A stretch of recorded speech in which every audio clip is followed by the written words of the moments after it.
First thing to know about playing Inventors League, there are 4 key steps to the game that each player will undergo on their turn. In a turn, a player goes through draw step, startup step, building step, and end step, in that order.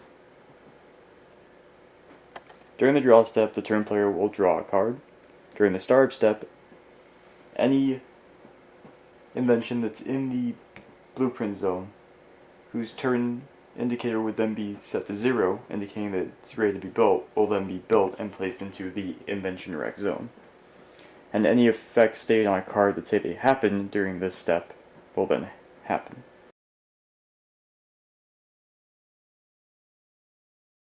During the building step, the turn player can buy parts, sell inventions, and build inventions. During the end step, the turn is then changed to the opponent. Buying parts. Buying parts is simple enough. Basically, any part costs $100 out of your Inventors League funds. You don't know what part you're going to get. Basically, with your shuffled parts deck over here, once you're in the building step, you simply take $100 out of your Inventors League funds to take the top card of your parts deck and put it into your parts card zone. In this case, I have purchased a generic part, and that is how you purchase parts. So in the draw step, the turn player will draw a card. They will now be in the startup step.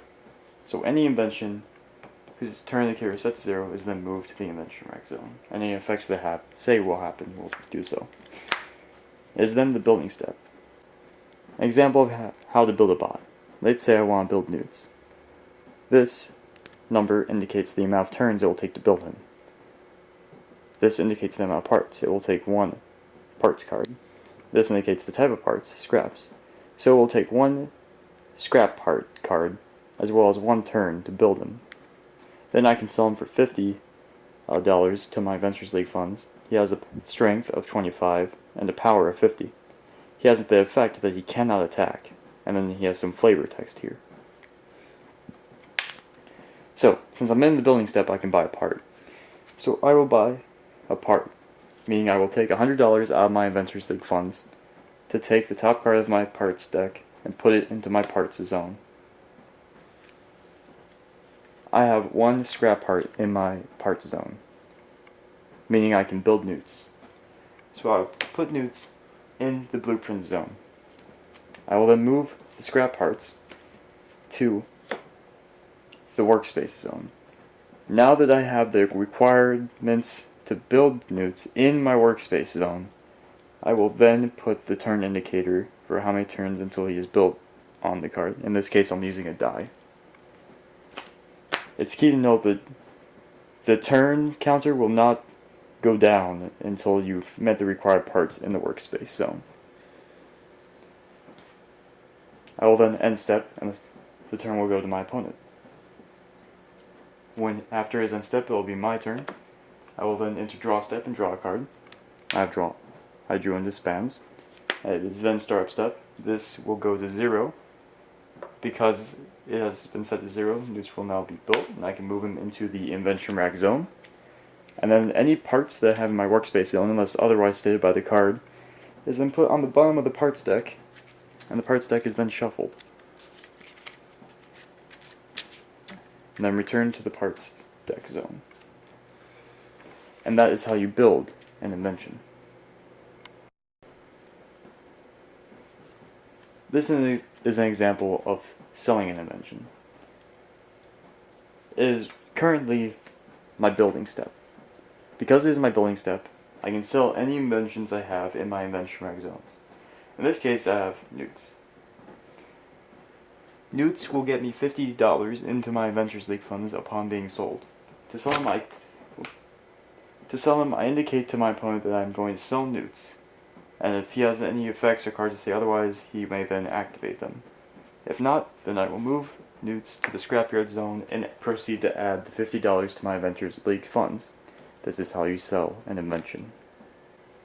How to use tool cards. Now, before I go any further, I must say that I did mess up on this specific tool card. And it will have to be reprinted. As will all the cards anyway, because of an announcement that I have towards the end of the video. Anyway, to use a tool card, you pay the indicated amount up here. You do not use parts, you simply pay the amount of Inventors League funds listed up here. This should have been 200, but I mistakenly forgot the 2 zeros. Don't ask me how, I have no idea. But I did. So, in this case, if I wanted to use the screwdriver tool, which would make all inventions gain plus 50 strength, it's important to note that tool cards only pertain to inventions on your side of the board. All of your inventions in your side of the arena and in your invention rec zones. So your opponent would not get this buff. So, I simply take out the $200 from my Inventors League funds and place the tool card into the tool card zone. If I want to get rid of my tool card, I simply must send it to the scrapyard zone. You can only purchase one tool card per turn. So, in other words, if I wanted to play Scott's Wrench next, I could not because I had just played the screwdriver. And the whole goal of the game, and able to win, you have to win 5 arena battles. Well, that's it from me today. While I have you here, I just want to kind of give a shout out and a big thank you to Gundy's channel, Gundy's project. He has helped me out a lot, and he gave a beautiful redesign to the cards that will be displayed here. And I'm tweaking the design a bit, making some new things. And also, in the next episode, or not in the next episode, but in the one following it, because the next one's supposed to be the battling mechanics and everything. The one after that, I have a new card that's being added to the game, a new type of card, and I think you guys will like it a lot. Until next time, thank you very much for watching, and I hope you enjoy the Inventors League.